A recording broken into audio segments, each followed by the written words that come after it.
Existem vários tipos de transtornos alimentares e esses distúrbios, eles podem causar muitos problemas para a saúde e podem até ser fatais, inclusive, se eles não forem tratados da forma adequada. E é sobre isso que a gente vai falar agora aqui no Sempre Bem. Eu estou recebendo a Virgínia Serpa, que é psicóloga, e a Viviane Sacramento, que é estudante de psicologia. Bom dia, meninas. Bom dia. O que é o distúrbio alimentar?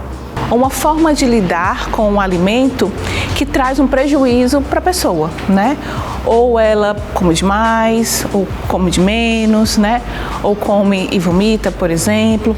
Mas é algo que vai gerar um transtorno, vai gerar vamos dizer, um desacerto, vai gerar outros tipos de doenças, sejam doenças físicas ou doenças emocionais, né? E quais são os principais tipos de transtorno? A anorexia, a bulimia e o transtorno de compulsão alimentar. Explica o que é cada um deles.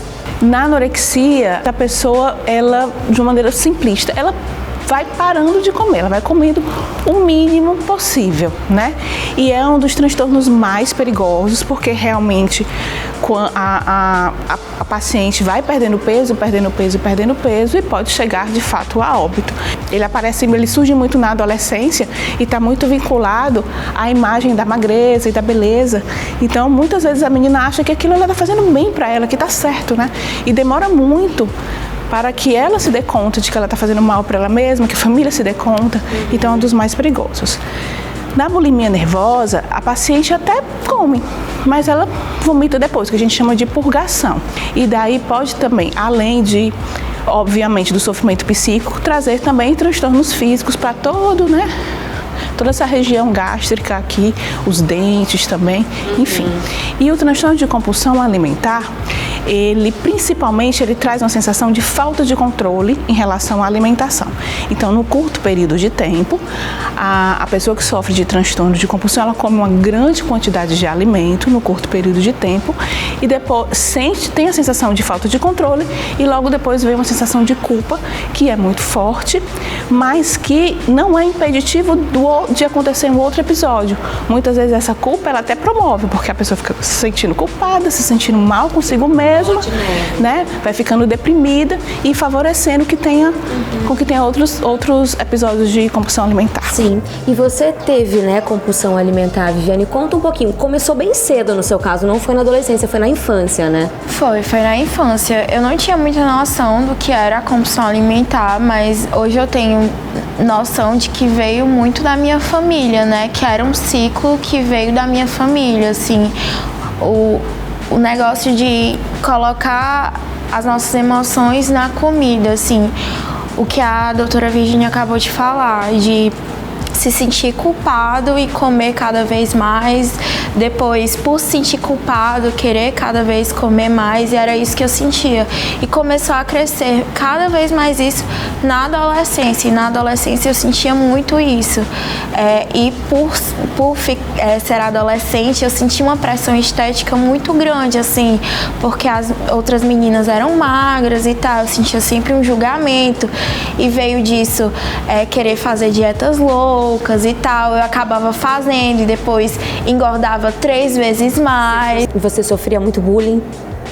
Na adolescência sim, mas quando a gente começa a ficar um pouco mais velho, não, as pessoas elas te olham diferente, isso é fato, mas elas não agem como as crianças e adolescentes agem. Crianças e adolescentes são muito maldosas, assim. E foi a partir disso que eu desenvolvi ansiedade, depressão, com esses comentários, assim, que eu sofria na escola especificamente. Quais são as principais causas desses transtornos, desses distúrbios? A gente vive num mundo em que se controla tudo que você come, né? Tudo que você vai comer é certo, é errado. Tem pessoas que chamam o dia do lixo, né? Poxa, ninguém come lixo, mas você compara o que você come com lixo. Então, todo esse controle em relação à alimentação, ele favorece em relação à alimentação e em relação aos corpos também, né? Porque, especialmente nós mulheres, a gente faz até um controle um com as outras, né? A gente faz isso um com as outras, já está tão inserido. Então, isso favorece muitíssimo.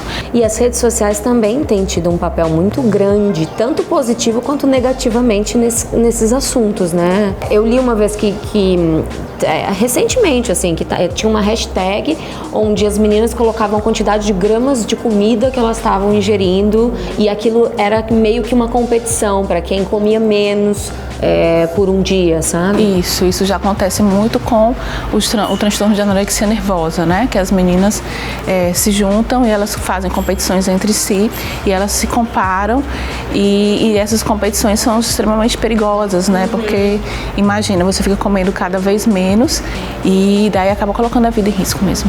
A gente vai assistir agora um vídeo onde vai mostrar um pouquinho da relação que as adolescentes têm com as redes sociais. Vamos ver?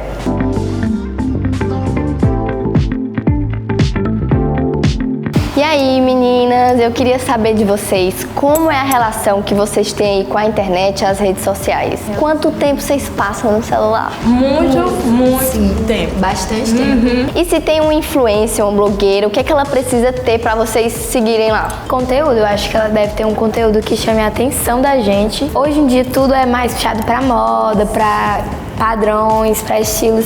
Então eu acho que tem que ter um conteúdo. Vocês acham que o TikTok aumentou essa tendência das pessoas quererem se vestir iguais? Nossa, Sim. demais. Na pandemia, influenciou no aumento do uso de celular? Sim, nossa. Foi a época que tava surgindo os TikTokers, assim, as dancinhas. Vocês sentem uma certa pressão de estar ali iguais às pessoas que são bem famosas nas redes sociais? Eu acho que sim, de uma certa forma sim. Vocês já se colocaram assim numa dieta, em algo mais rígido, só pra alcançar isso? Nossa, já demais. Quando tá chegando perto de competição, a gente tenta o máximo, não que fechar a boca, mas tipo, comer coisas que não são tipo, muito não são muito calóricas. Vocês têm dificuldade de ser mais saudáveis? Nossa, sim. Muito. E alguma de vocês já foi pra terapia, algo assim? Vocês acham que ajuda nessa questão da ansiedade? Demais. Para você poder falar sobre isso. Falar sobre isso em si é muito importante. Hoje em dia, no meu ponto de vista, as pessoas se fecham muito em relação a isso e botam uma máscara e dizem eu tô bem, só que na verdade por dentro não tá nada bem. Ou hoje em dia, quando fala, as pessoas falam, ai não, é besteira, você não tem nada. Muitas vezes é pra sempre todo mundo se encaixar nesse padrão, pra não ser levado a sério, pra isso nunca acabar. Ou então falam que a pessoa tá mentindo, ou então Tá fingindo pra chamar atenção. Pra chamar atenção. Tem alguma assim polêmica que vocês lembram logo quando a gente fala dessa questão de transtornos alimentares, de seguir um padrão na internet, que vocês lembram assim de cara? Tem um gênero musical que chama K-pop, já ouviu falar? O grupo Twice. Tem uma integrante que se chama Momo e ela é do Japão. E aí, antes dela debutar, que é se iniciar o grupo, falaram que ela teve que perder 7 quilos. Ela ficou comendo só cubo de gelo. Meu Deus. Pra conseguir aquilo. E a família de vocês, elas ajudam vocês, conversam com vocês sobre isso? Minha mãe sim, porque na adolescência ela falou que já passou por isso também. Meninas, vocês acreditam que as curtidas e os comentários nas fotos aumentam ou diminuem a autoestima? Dependendo da quantidade, pode tanto trazer consequências positivas como negativas. Existe muito uma dependência dele. Vocês já passaram um tempo afastada das redes sociais para aliviar o estresse? Eu já quis, só não consegui. Como vocês diminuem a ansiedade em relação aos padrões estéticos? Todas nós que estamos aqui já sentiu meio que eu tô fora do padrão e meio que excluída da sociedade, né? Assim, que a gente chega na escola e tem aquela menina perfeita, com o corpo perfeito. E eu acho vida que perfeita. E às vezes nem é, às vezes a pessoa também tá do mesmo jeito que a gente, sentindo mal do mesmo jeito. Tá na hora da gente normalizar hoje em dia o corpo saudável. Porque, né, muitas vezes que é o magro, que a sociedade impõe, é saudável. Vocês poderiam falar, comam bem, tenham uma alimentação boa e tal, que é o que a gente precisa fazer hoje em dia. Não é exatamente, não é pra existir só aquele tipo de corpo que a gente padrão. tem. Exato, não é pra ter um Tem padrão. vários tipos de padrão. Exato. Então, né, a gente pode ver a interferência da ansiedade nessa relação dos adolescentes com o corpo, com a comida, e fomentada pela rede social.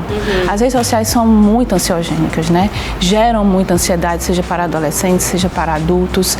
E na adolescência, onde a insegurança com o corpo, a insegurança na formação da identidade ainda é muito forte, essa ansiedade ela pode vir um pouco mais forte e se, vamos dizer assim, gerar um transtorno mesmo de ansiedade, que daí pode ir para um transtorno alimentar ou não. Da importância dos pais fazerem um acompanhamento, né? Sim. Fazer um acompanhamento desses adolescentes. Não é um acompanhamento fácil, porque como a gente sabe, o adolescente não quer esse acompanhamento, mas é necessário sim, né? Eu acho que não é uma invasão da privacidade, é um cuidado, né? Com carinho, acho que com diálogo em casa, a gente pode conseguir fazer com que a informação real, verdadeira, chegue para essas meninas e esses meninos. E falando em pais, como é que os pais devem lidar quando eles perceberem algo de estranho com os filhos em casa?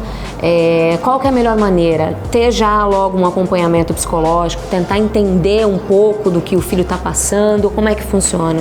Isso, o diálogo é a melhor forma, né? Tentar conversar com esse adolescente. Às vezes, exatamente pela idade, esse rapaz ou essa moça, elas vão estar fechadas, eles não vão querer conversar com os pais. E o psicólogo pode ser aquele apoio, né? Aquele profissional confiável, que o adolescente vai se abrir e que vai poder orientar os pais. E você teve acompanhamento terapêutico desde adolescente, né, Viviane? Desde adolescente, porque eu sofria muito bullying na escola, mas nas redes sociais era algo muito mais forte e vigente assim, na minha vida.